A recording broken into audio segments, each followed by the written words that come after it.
Good evening. Welcome. If you don't know me, my name is Jeremy Gertis. I'm the president of the Lower Beaver Neighborhood Association. We're glad you've come.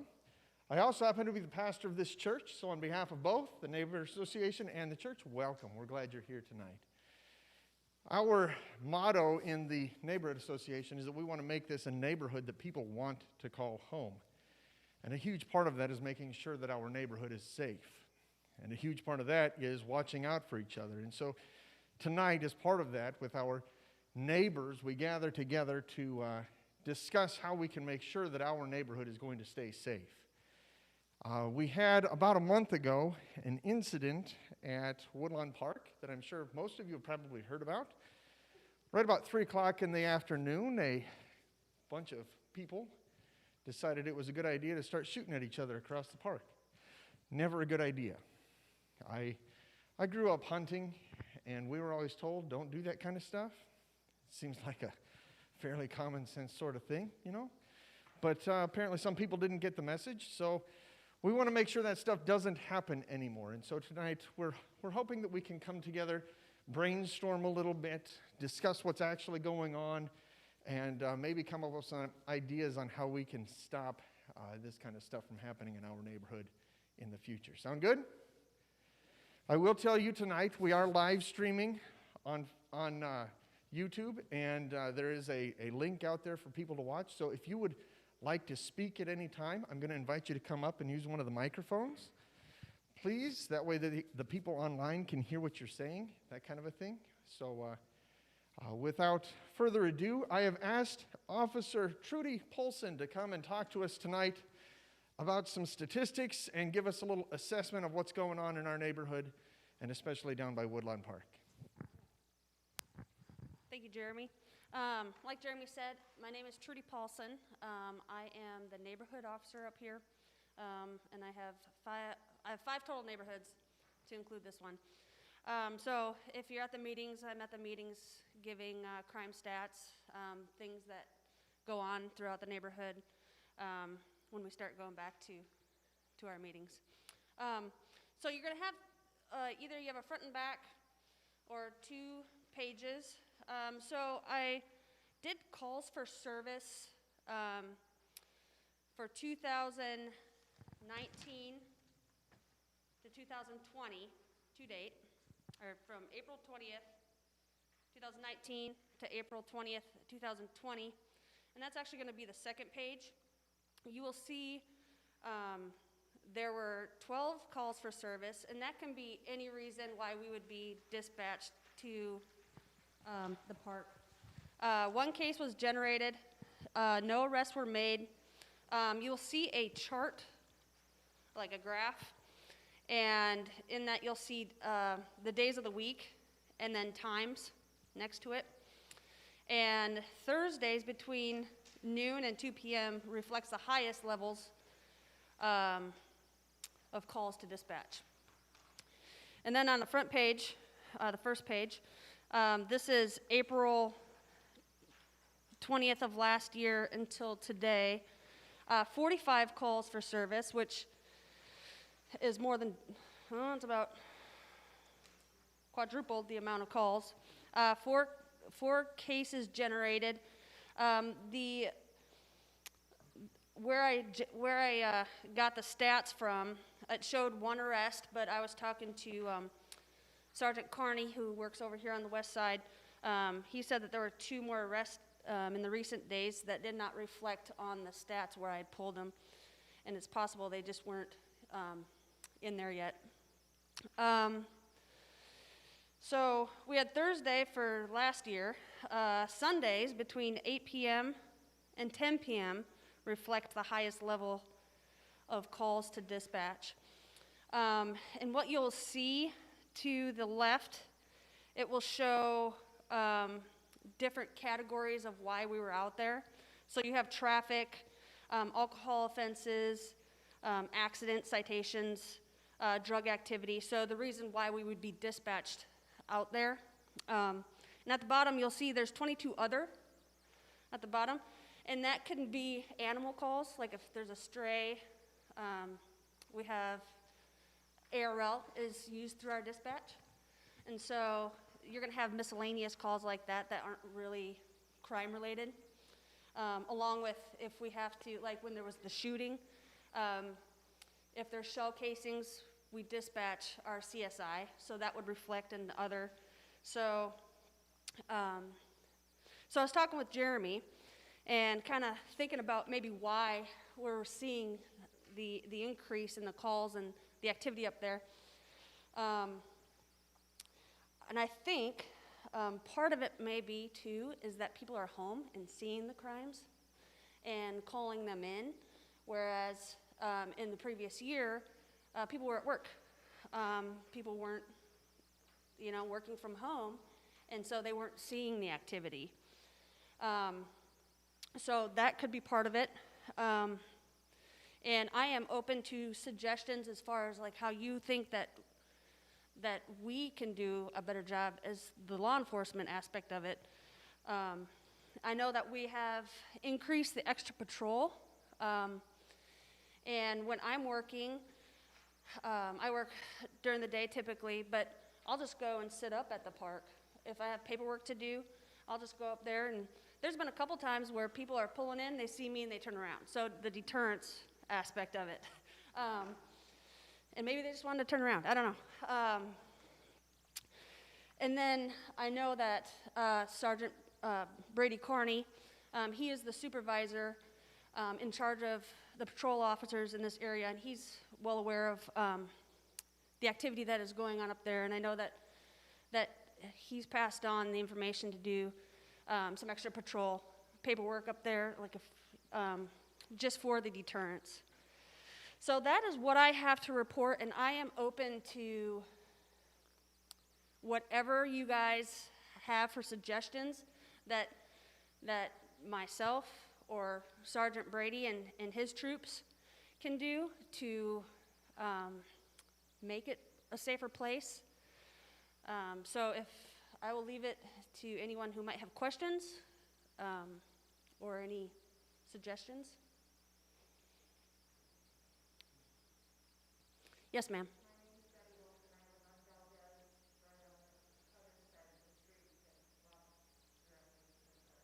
Okay.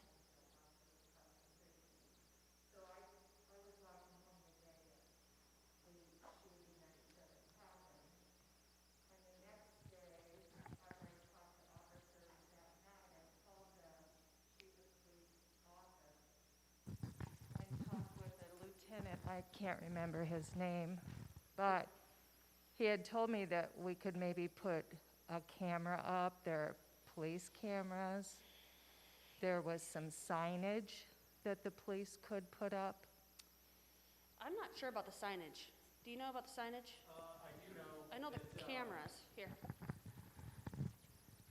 I do know that on the initial email that came out on March 10th, which was one day after the shooting, from Jeremy, that Ben Page with Parks and Rec was copied in on that. And there was some discussion about signage being up in the park. I do know that we have used cameras in the past on problem areas or where people like to gather, and thus these problems kind of spawn from that. So that is something that we could put up too. In the area off of Valdez and the trail that comes up to the south side of Woodlawn Park,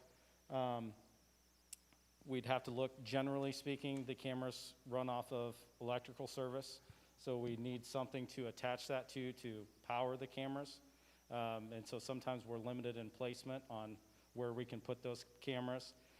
Just be mindful that obviously people have some concerns about privacy as well. When the cameras are up and running, they're running, and they're filming and they're recording. So it's just something that we have to be mindful about, how much of area that we capture and what actually we're recording, if that would happen to capture a backyard or the side of a house or windows or something of that sort. So that's definitely something that we could look at as far as placement of a camera. We live adjacent to that walkway. Okay. I saw the shooting happen. There is, at the top of the stairs there's room for a solar light. I remember years ago, I I did a lot of stuff up at Hoover, and we were looking at putting solar lights in on that recreational area up there.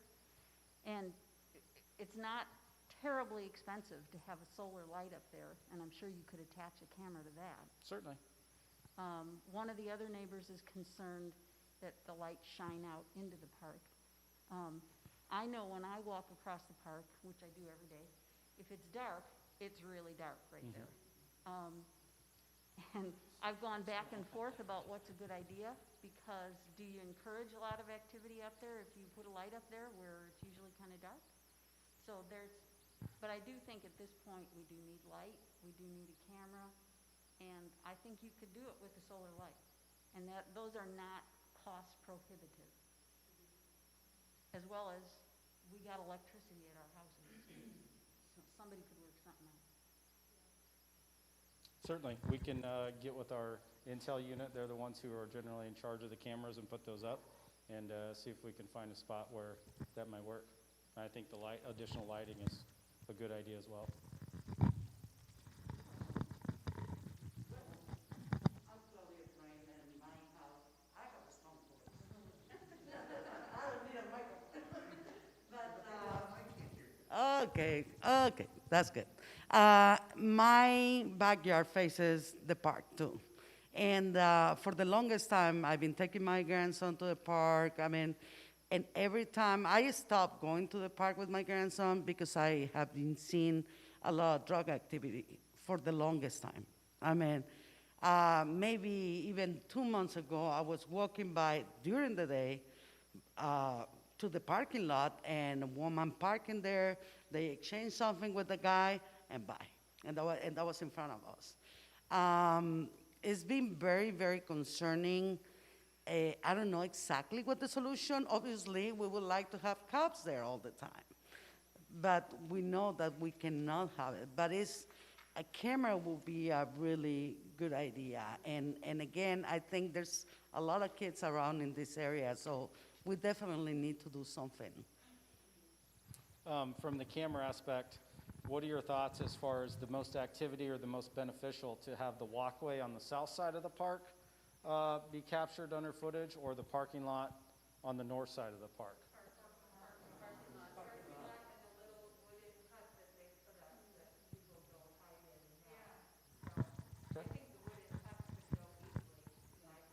Sure.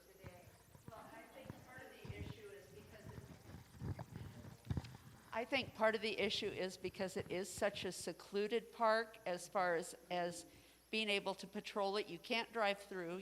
You've got to pull into that parking lot, and you're either going to have to walk through or you're going to have to park on Valdez and come up the sidewalk, which is pretty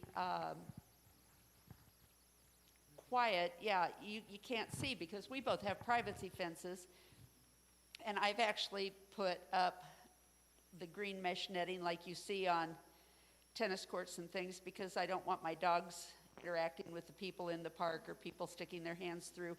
So ours is closed, so I can't see out. I was working and heard the gunshots, and the dogs came flying in the house off the patio. But I think it draws people because it is more secluded, and they feel like they can do things there that they couldn't do in a regular park because there's more access with streets and walkways and things. I would totally agree with you. The seclusion is great for the park aspect, but it also kind of helps foster those folks that want to come there and hang out for a variety of reasons why they would pick that exact spot. And just so everybody's aware, on the shooting incident from March 9th, there were several shell casings that were found right at the intersection of Lawnwoods and Twana, and there were another set of shell casings right by the walkway on the far south side of the park that goes down between the two houses to Valdez. That is a long ways between two people or two groups of people to be shooting at each other or shooting in general. We don't know where any of those rounds landed or impacted, but that is a long, long ways to be shooting from or at each other. And it doesn't matter whose house it was, but because we live on either side of that sidewalk, and we maintain that grass and keep it mowed, and she plants flowers, and we try and keep it looking nice, but it's pretty scary to think that we could be out there doing something and get shot. Absolutely. How do we not know where those bullets went? Don't bullets go somewhere? I mean, those were a lot of casings that day. I believe there were 18, if I'm not mistaken. So where did all those bullets go? There were several impacts that were in the ground on the south side of the park Okay. that our crime scene technicians observed, and the others, I don't know. So I nobody's don't know. We house checked, was for the reported? folks who live on Tawana, I was up there and a couple other officers were up there knocking on doors, talking to people, speaking with folks. We checked houses, we checked vehicles, and we were not able to locate any property damage or any impacts in the area. I taught at Hoover for 20 years, a lot of freshmen. And the body language on the kids running up to the park was not menacing. And since they were so far apart, these two groups, and since I know from my friends who are still at Hoover that there is gang initiation going on, where kids are being forced into the gangs under threat from the gang people say, we're gonna hurt your families. I'm not so sure that these people were really trying to hurt each other. I'm hoping that the distance was a way to not hurt each other, that it was just all for show. And from what I saw, the body language of the person shooting, it was pretty showy. He was showing off. But it was a 9mm gun, it's pretty... Yeah, I mean, they could have hurt each other, and I found another shell. I've got another shell casing. Okay. So I'm not familiar with what happened. So I have, which was point in time of day, the demographics of the people involved. Are we talking junior high kids, high school kids? Are we talking adults? How many are we talking about? And were they on foot or they were in cars? I mean, give us an idea for those of us who weren't there to understand what we're talking about. So it was March 9th, Tuesday afternoon, approximately 3 p.m. The information that we received once we got on scene was that a vehicle parked on Tawana to the west of Lawnwoods, a couple houses. Several individuals, 4 or 5 individuals, approximately high school age, exited the vehicle, ran to the intersection of Lawnwoods and Tawana, and fired southbound into the park. There was another group of multiple individuals, approximately the same age, on the far south side of the park by the walkway that goes down to Valdez. Those individuals shot, I don't know which group shot first, but there was an exchange where several, I believe there were 12 casings on the south side of the park and 6 up at the intersection where there were shots exchanged. The group on the south side of the park left via the walkway south towards Valdez, and the group up on Tawana returned to the vehicle and drove back towards Lower Beaver. It almost sounds like it was a prearranged meeting to me. Very well could be. I don't know. Two groups of people to show up on the opposite side of the field by accident. It would make sense to me that the group in the vehicle showed up because they knew that the group in the park was present. One observation, and please correct me if I'm wrong, but talking to some of the neighbors a couple days after the incident, my understanding, the vehicle that pulled up, when they left on Tawana, they went eastbound. Is that correct? Okay. So I was talking to somebody when I was up there doing paperwork. I just caught them. They had also witnessed it. And they had said that they went eastbound, which makes me think that they're not from the neighborhood because they know that you can't get out that way. So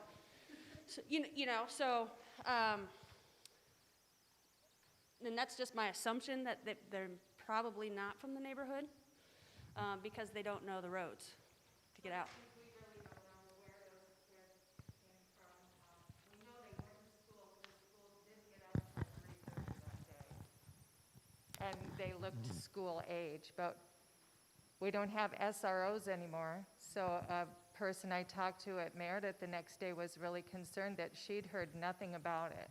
And if Hoover would still have had an SRO, they would have known about it, and they could have kept their ears open, and that's what SROs did, so. But, like, so there's nothing we can do, just kind of watch and see if they come back. Call the police. We did speak with a couple neighbors. Several people have home surveillance systems now. Unfortunately, they weren't pointed at the street. They were watching driveways, doors, yards, like most of them do. So we did not, that I'm aware of, get any good surveillance footage of the vehicle or the individuals. And I have not heard of additional information about identifying the folks who were involved in that incident. It sounds like, I mean, we can analyze the past event that happened as long, for hours, but in terms of future actions for going forward, so I know there were recommendations for some signage, like even, have you seen a non-emergency, call this number, putting that up in the parking lot. I think additional lighting in the parking lot too, if we could arrange that. And then do we work with the Parks Department to take down that wooden corral around the porta potty? Because I think that line of sight is really critical as well. I know that I've, witnessed probably some drug dealing activity as well on foot and in the car. And so I think if we could have those line of sight areas cut down, that would be really helpful. And that would be the Parks Department. So Captain Miller, I'm the commander of Third Watch. First of all, I want to commend Sergeant Brady Carney, because he's not even working today, and he's here on his day off. So I really was surprised when I walked in and saw him here.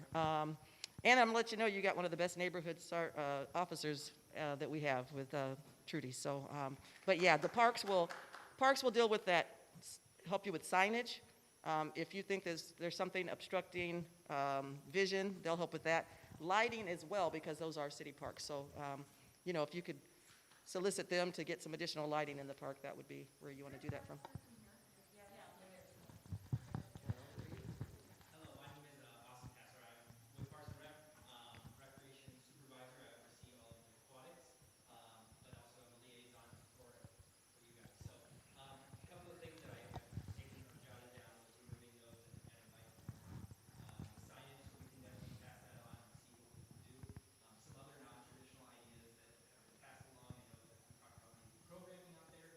As of right now, we don't quite have the manpower to program out there. However, there's other entities that we could tap into. I know at the Grandview Golf Course, there's a lot of clubs for disc golf. There's pickleball clubs that not necessarily have to be programmed through us, but still use the park. From my experience of any kind of positive usage is going to decrease that negative usage. Another thing that we brought up potentially is doing a park ambassador program, grabbing a vest like Officer Trudy was talking about. Usually when you see people, and people are up to no good, even I get that as a pool supervisor, I walk in, people straighten up. So having a vest, and again, this higher time between 8 and 10, I'd be more than happy to get you guys a trash picker upper or a vest, and you guys can take turns or having a group, just being on site and deterring some of the criminal activity that's out there. So Austin, what about taking down the hut? And when I talked to Ben a few weeks ago, he said we legally do not need titles there because the soccer team doesn't meet there. The Northwest Soccer League doesn't come there. But there are still a lot of kids who go out and play soccer there. I'm just saying, do they have to be there? Yeah. I mean, that's Or up to that everybody location, that yeah. lives on the park to decide, and that's what Ben said. Now, the thing is, if you take that amenity out of the park, what will that do if you increase positive activity in the park? So now they don't know what they're doing there. How often are those serving? That I'm not 100% sure. I can definitely take that back. Right, the hut needs to go, yeah.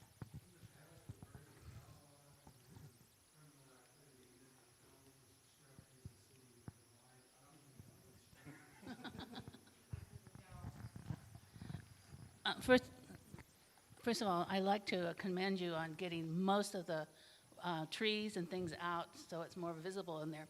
Because last fall, people had pulled down a Davenport down into that ravine and was partying there. Yeah. So we called, and you guys did come out and take it out, but you didn't finish last fall. Are you planning on coming back out and finishing? Because we're the last house, and you guys did a really good job, and then you ran out of time. I'm the first house, and I still have a lot of limbs and things that's catching all their garbage. But it makes it more beautiful, you can see into the park where people can't be down in those woods. And are you planning on mowing that now that's cleared out?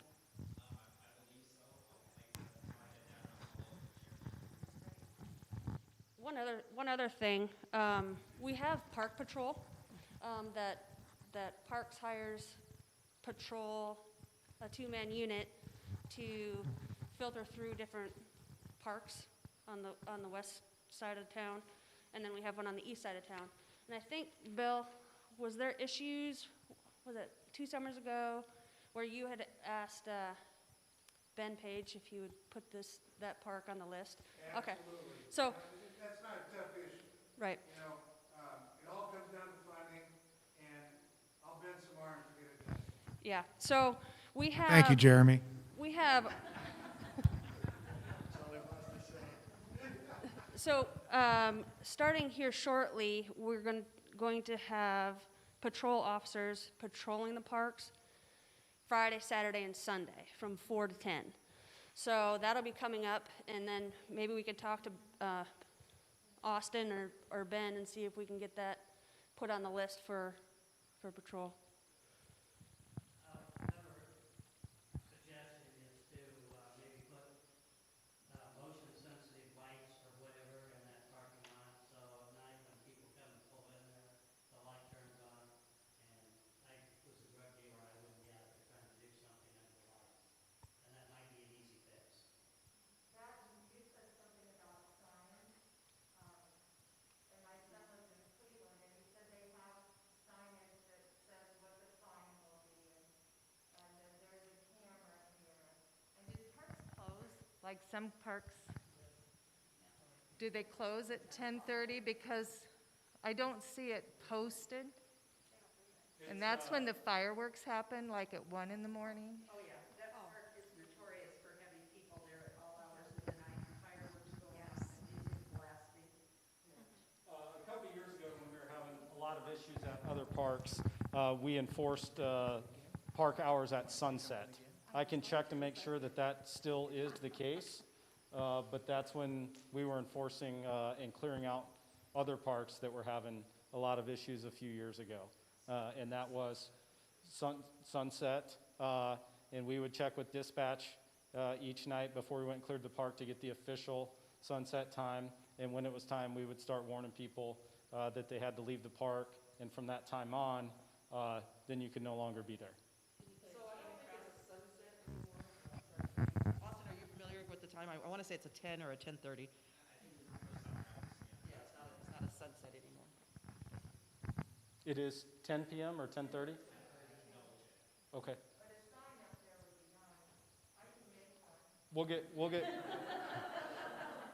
We'll get clarification on that as far as whether it's sunset or it is a different time. Okay. There's a lot of activity around the picnic tables. Last year, I observed at least 30, mostly guys, jumping up and down, yelling at each other. That went on for a long time. I was surprised somebody didn't pull a gun at that time and shoot someone. It just went on. And you'll hear that all the time, and that's at the picnic tables. So that's away from the parking lot.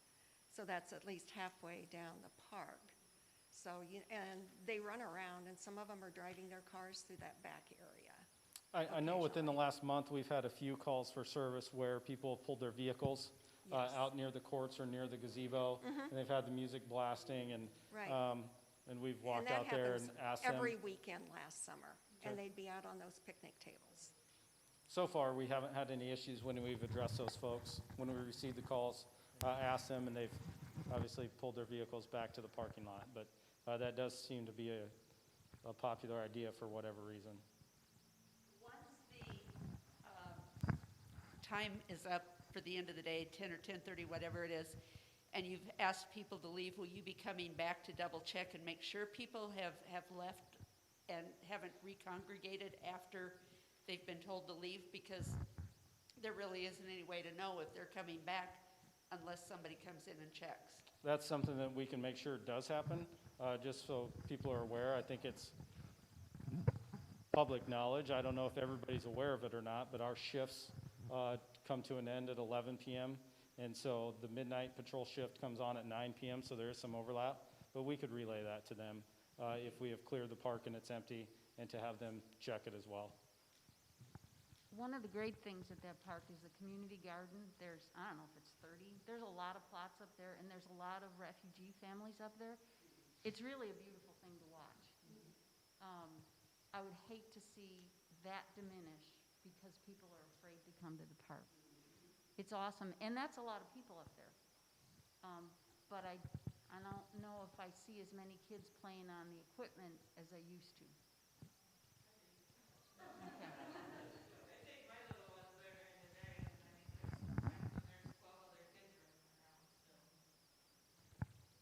But I think that, and then, again, I have a 10-year-old grandson, and he used to go all the time there. I don't go there anymore, and I know their parents, they're not taking their kids there, because, I mean, one occasion I took my grandson, and there were some kids smoking pot right next to him, and I'm like, no, and things like that, that you just don't want your kids around. So, yeah, it's encouraging a lot of people to go to the park. I'm with you on that. My 9 grandkids, I'm not allowed to pick them up anymore. Well, I was going to chime in on that. I've lived here for 37 years, and that park has always been a notorious problem. I don't think you can have any structures down there at all, other than the kaibos, the bathrooms. I think the park or the woods behind it is just an easy opportunity for them to exit, and also running to that where they did this time.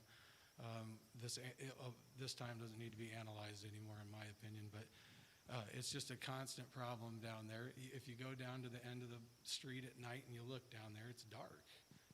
Lights need to be put up, and or a camera, please. And it's like a drug dealing thing down there for 37 years. When I was a boy, there were kaibos down there, really nice ones. When I was about 5, they were burned to the ground because of God knows what. And then again, when I was about 8. So the city never put them back up, and I don't blame them. So, they put up the wooden structures around the kaibos, and they're doing stuff in there. So I think they need to go. That's my opinion, and I don't know. We just keep going around and around about it.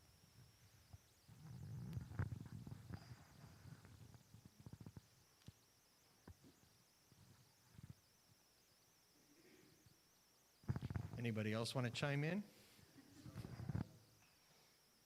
Well, according to the website, Woodland Park closes at 10 p.m., so 10 p.m. is the close time. Which nobody told us.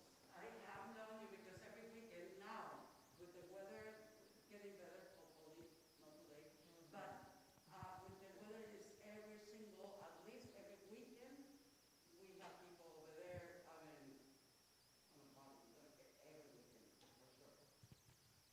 11, 12. 2, 3.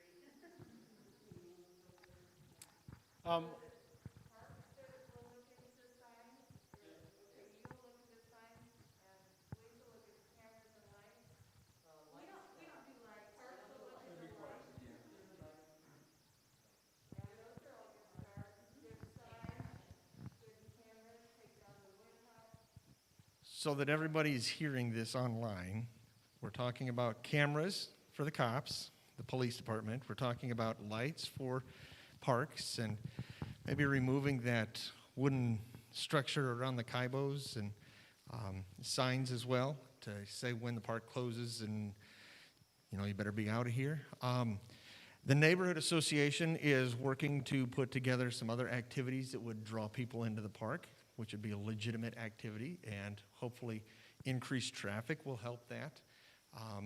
We're definitely looking for ideas on what kind of activities you would like to see in there, or even better, what activities you would like to help put on in there. So I don't know if you're an expert at pickleball, we need some pickleball people, or basketball, you want to organize a 3-on-3 tournament or something like that. I'm looking at Laura over here and thinking that she should put on a weightlifting clinic in the park?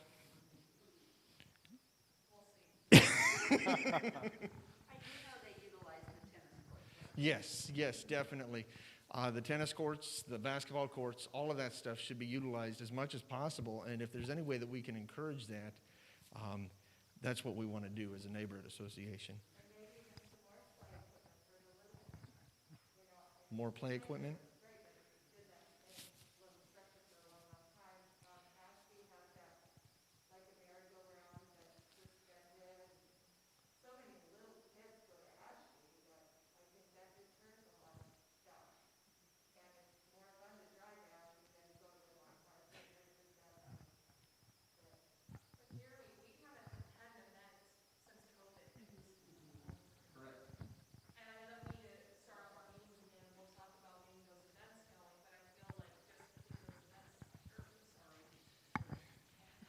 So we haven't had an event since COVID hit, and I know that you sent out an email right before this meeting saying we were going to have some conversations about potential events coming up, and this is the perfect opportunity. The weather is getting nicer out.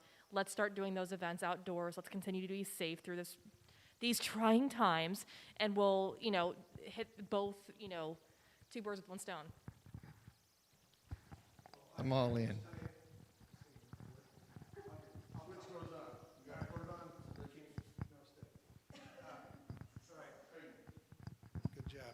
It's pretty simple. The mayor has had a proclamation that you can't gather more than 30 people for quite some time. That's what the problem has been. I know just up the street in Tower Park, you just have Beaverdale Bluegrass, and it canceled last year, and we can't set anything up coming up until we know how the COVID is going to affect the numbers. So as much as we'd want to have people get together, and I think that's the best thing that we can ever do, to get together as a community, we have to make sure that we've got numbers down so we're not spreading more of the problems. So I love your plan. I mean, I love gatherings in parks, but until the mayor lifts the limit, we can't do a whole heck of a lot right now. Just, and I will say, bless your heart. We'd love to hear that. Every day will make me happy.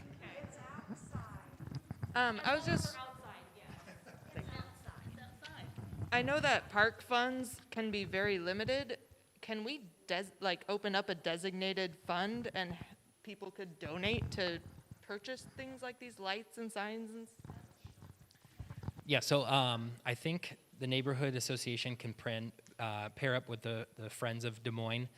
They are 503c and are happy to have that. I know a lot of the other parks have that same kind of push. I think Whitmer just got a lot of donations to that.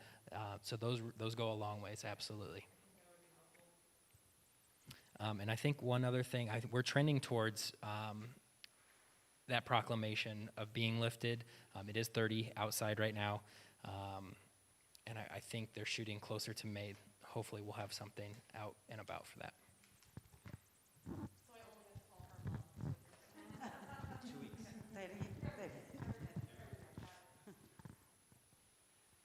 So I'd like to say one thing. I heard a lot of people talking in here about how they're not going to go to the park anymore, and they're afraid to go to the park. The more you're afraid to go to the park, the more stuff that's going to go on. You need, in my opinion, I remember when my kids were in high school, and I would be sitting over at Hoover at the football stadium, but I always went and walked out along down by the side where all the kids were messing around and goofing off. And I would tell you, an adult walking by, watching junior high or high school kids do stuff they shouldn't do, helps a whole lot. So I'm not recommending you go there at night and other things, but please go there during the day. Go there in the afternoon. And that will bring the park back quicker than anything, is people showing up out there at the playground, at the tennis courts, at other things. The more you leave them vacant, the more the wrong type of people that they're going to be there.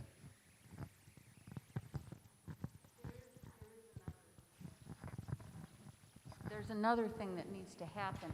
Like, Bob, I'm in that park 3 or 4 times a day walking through it, but I just can't take my grandkids up there.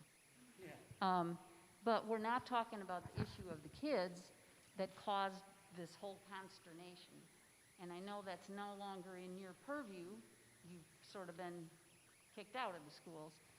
That's a relationship this community needs to work on. And I wrote some people in Des Moines. We both are teachers. We've been working on it, but we're just old ladies who've retired. So, but I think that's a relationship that something has to happen with that relationship, as well as more needs to happen for kids when they're in junior high so that they're not so susceptible. That's not totally in your ballpark either, but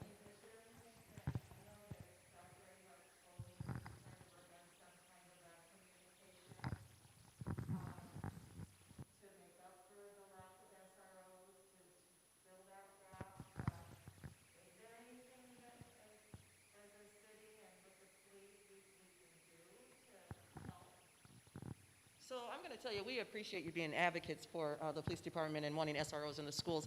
So that relationship, I won't call it severed or gone. If the schools need us, they still call. They just don't have the SRO in the school. So we still provide services to them just like we do anyone else.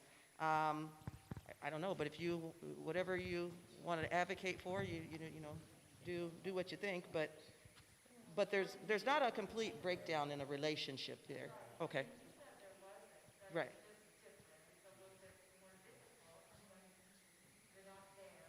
Right. It is different because then if the school calls, they have to wait.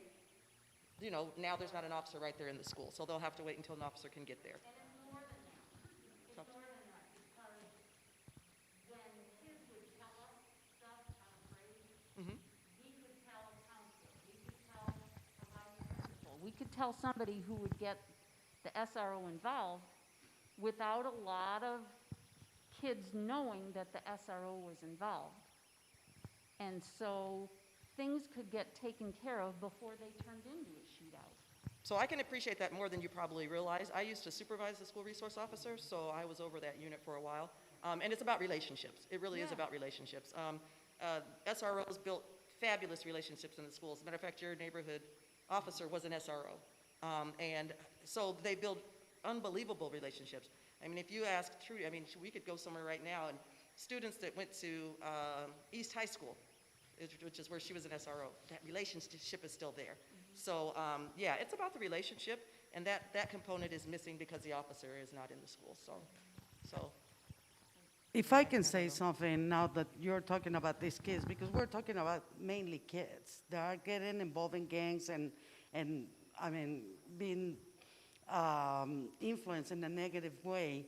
I was able to work for the juvenile court system for about 10 years, a few years ago. And one of the problems, and I work with Latino kids, and mainly one of the problems is that these kids don't have anything to do positive. And that's where, in my opinion, we need to start thinking out of the box and start providing those services, not services, but those activities that can keep them away from drugs or gangs or whatever. We really need to start doing that in conjunction with the schools, with the police department, and so they feel good going to the park, playing soccer. I created a soccer team at that time, but we had no place to play because there were not enough parks. So we need to create those spaces. Obviously, we need money at the same time, no? But we can be creative, I think.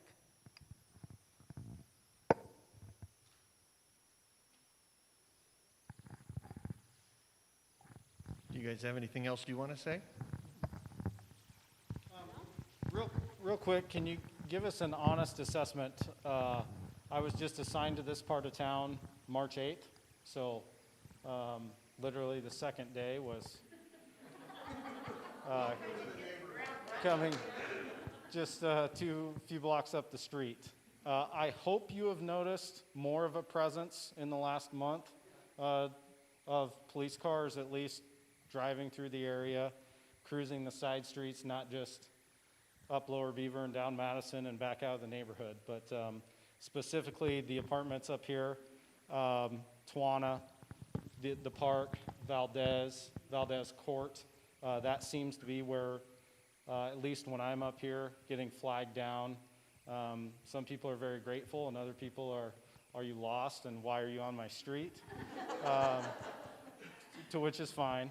But I hope in the last month you've at least maybe noticed that there are police cars up here more. I've encouraged the other officers to, if they're assigned to this area during their shift, to come up here and complete their paperwork, to cruise through the park on their random driving through the neighborhood. So I hope that's the case. We're open to feedback if you want that more. If you say, no, I have not seen a police car, let us know. Tell us. Yes. Do you have any bicycle patrol?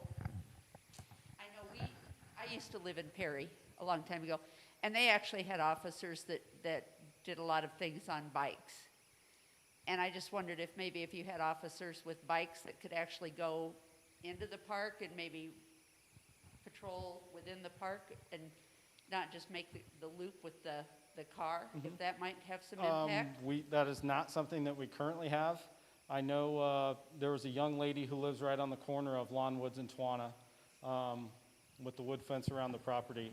And I've talked to her a couple times, and I have parked in the parking lot, got out and walked the park because of the people hanging out down over the hill behind the gazebo or parking out at the gazebo. So that's something we tried to implement, was not just cruising through, but getting out and hoofing it around the park to see what else is there. Get your 10,000 steps in. Yeah, which obviously is not something I need to do.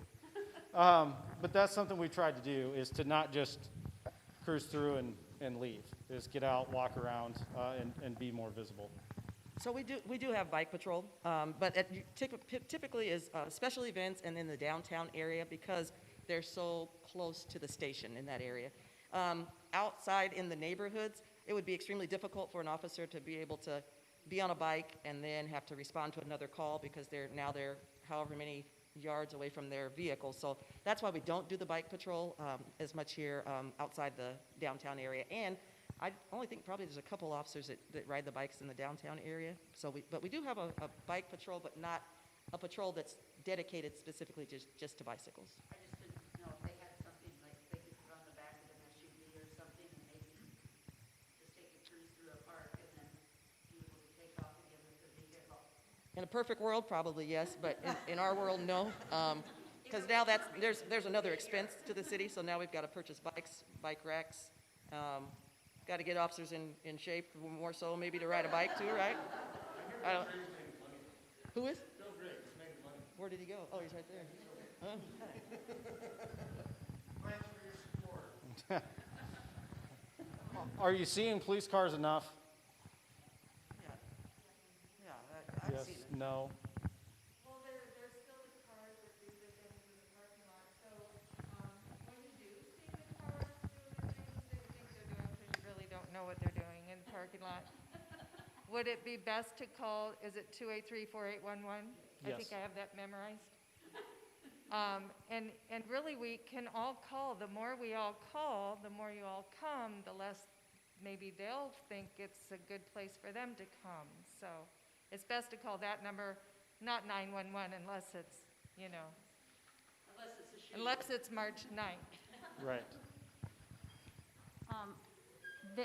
Another way to think about this is perhaps it's more about parks, what parks can do than what police can do. Because then you get at the issue of kids not being busy. Activities for kids, when we moved, we've been on the park 45 years on one side or the other. And when we moved here, one of the reasons we stayed on the park was because every day there were 3 people up there doing softball, activities, watching the little pool. And I know we don't have money for that, but maybe we need to figure out where that money could come from. If there were good activities and a couple of teenagers up there running activities, this other stuff wouldn't be happening.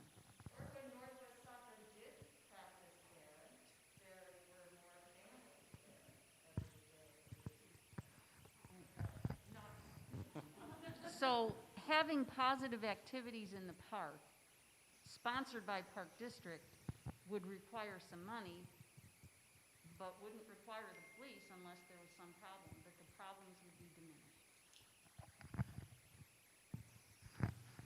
And just in regards to that, when I was working with juveniles, I always thought prevention is way cheaper than getting those kids in Mire Hall or in another place, and it's like a revolving door.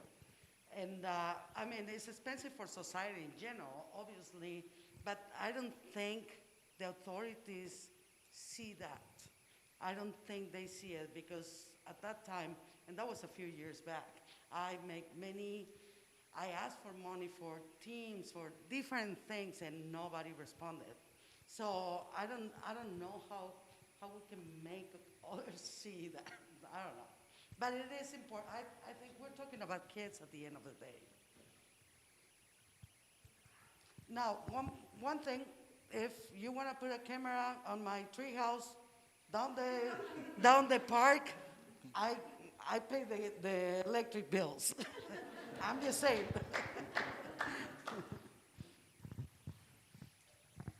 Does Parks want to say anything?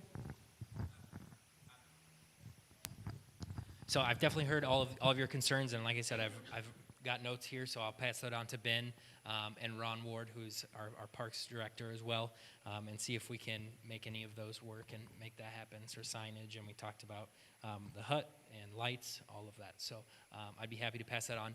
Jeremy has my information as well, so if you'd like to get a hold of me, I'd be more than happy to have you guys pass that on to me, and I can pass that on as well.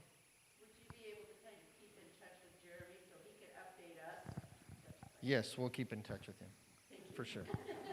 You'll call him every day. I don't know about every day. He might get sick of me, but we didn't introduce them, but I don't know if you recognize them because of their masks. We have Councilman Gray. Do you want to say anything, sir? I'll be happy to, and I'll say the three words that everybody wants to hear. I'll be brief. Anything that we've talked about here today can be accomplished. I can work with Ben Page for the things that we need to do at the lights and the like. I can work with our fine police officers to see if we can get cameras up and get more patrols up. It's all of us together are going to make this happen. I hope that we just witnessed something last month that was an aberration, but you never take that into consideration.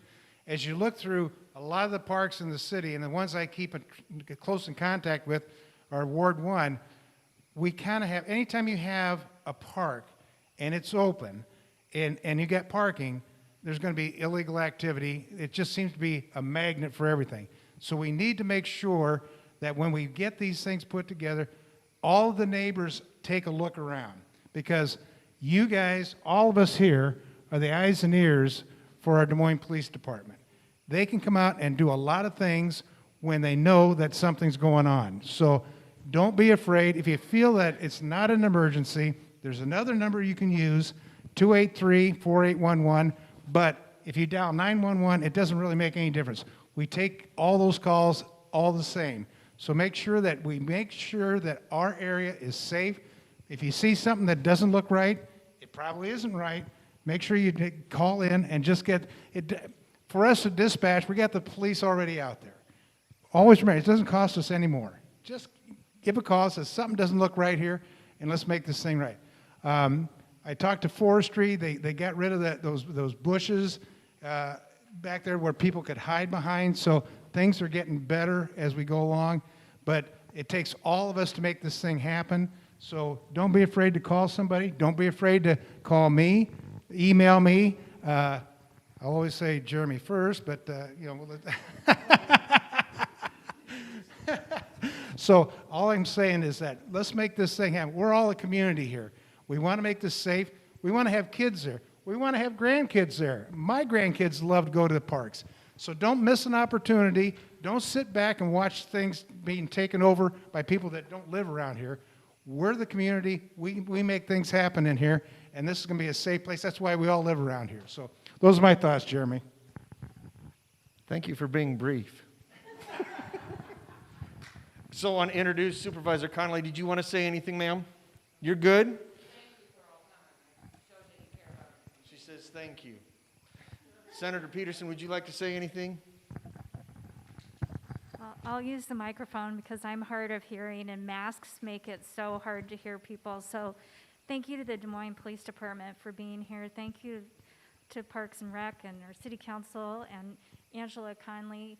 I just think this is the greatest neighborhood ever, and for all of you coming out, I wish I had better news on the gun front from the State House, but unfortunately, laws have been passed and the governor signed that are making it easier for people to access guns.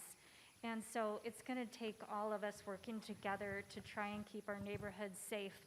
And if there are things that I can do, I want to be here to help. This is my walk route. I do it nearly every day. I want to be safe in this neighborhood too. So thank you so much for coming out and for caring enough to do some positive things. Thank you, thank you. If there was one thing that the officers could tell us that we should do to make our neighborhoods safer, that we can work together to do, what would it be? Can I say two things? Don't take mine. Go to the park as much as you possibly can and call dispatch when there's something that you don't like. I have to echo Brady. It's not a bother. I know I've encountered people who think, oh, they don't want to bother the police. It's not a bother. That's our job. And we want to make sure that you guys are safe and that you're comfortable in your community and that you utilize us because we want to be there. We want to show up and we want to, team up with you guys to make your community safe. So please do not hesitate to call. We go to barking dogs. So if you think there's a drug deal going on, call. The other thing is, I had another one. What was it? Oh, talk to your neighbors. Talk to your neighbors. Get familiar with your neighbors.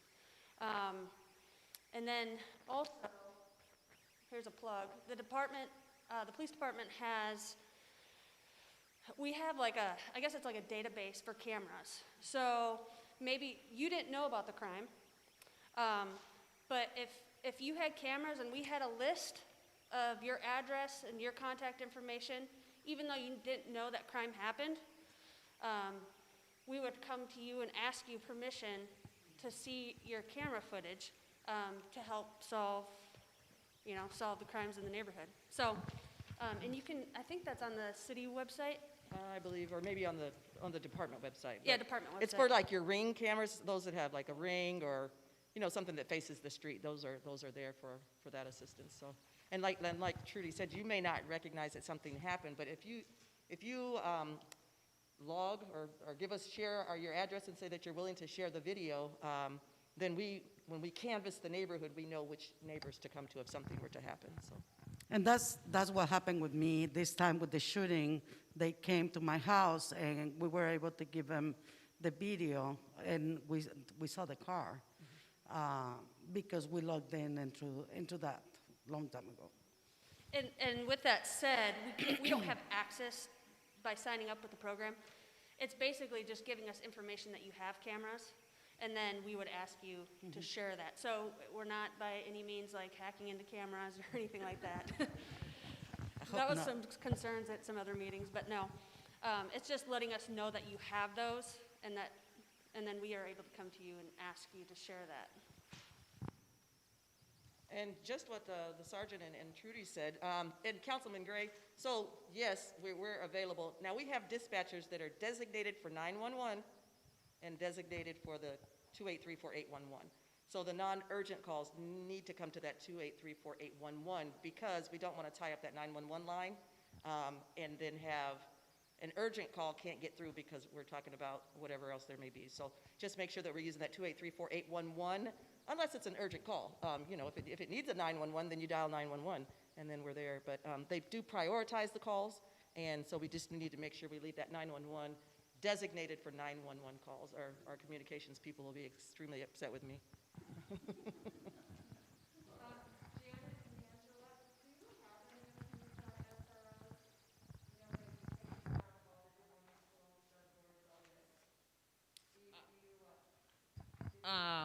I don't have really any information other than a lot of folks want them back. And that's something that the Des Moines Public Schools and the police department are going to have to work out. But the more I think the community asks for it, I think they can work it out. I hope they do. I know that we're just starting our children's mobile crisis, hopefully July 1st, and 22% of our calls are now children, so it's up a lot, and they're gonna continue to go to schools, and police always come, thank God. You know, we can't forget, and thank you for all the men and women in blue, 365 days a year, 7 days a week, 24 hours a day, they're here to serve us. So no matter what kind of call they are on the streets helping us every single day, and that's what I try to tell these people that they don't want police officers coming for children, this children's mental health. We have to make sure everyone is safe, no matter who gets the call and where it goes. So back to your question, I think they're going to resolve this issue. They're getting a lot more calls in schools.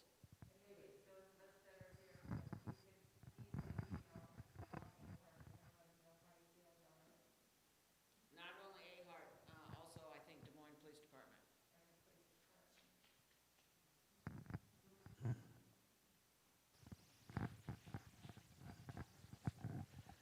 Well, friends, I will offer one more plug here just as we wrap up. The Neighborhood Association loves to get together and have meetings. We haven't been able to do that because of COVID.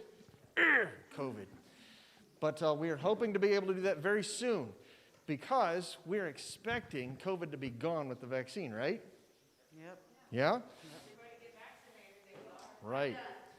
Right. So we're hoping that we'll be able to meet again very, very soon. In the meantime, I will tell you that one of the things that we do with the association is that we have an Adopt a Park program, and you can find a link to that on our website. And basically, Adopt a Park is where you volunteer to walk through the park, and if you see any problems with the equipment or activity or litter or things like that, you let us know, and we respond to that. We either get parks involved if we need to, or somebody goes down and just cleans it up, whatever needs to happen. But we would love for you to volunteer just to walk through the park. You sign up for a month at a time, and it's just a fantastic, in fact, it's even won awards. The program has won awards, so it's pretty cool. And it's not hard, it's really easy. We'd love for you to do that. Then also, the other thing is, if you haven't got signed up to our e-newsletter, make sure to sign up for that, and you can find a link for that on lowerbeaver.org. We would love to put you on the newsletter and make sure you get all the news that we send out, which doesn't happen too terribly often because there's not a lot going on right now, but hopefully soon. Thank you, everybody, for coming. Have a great evening.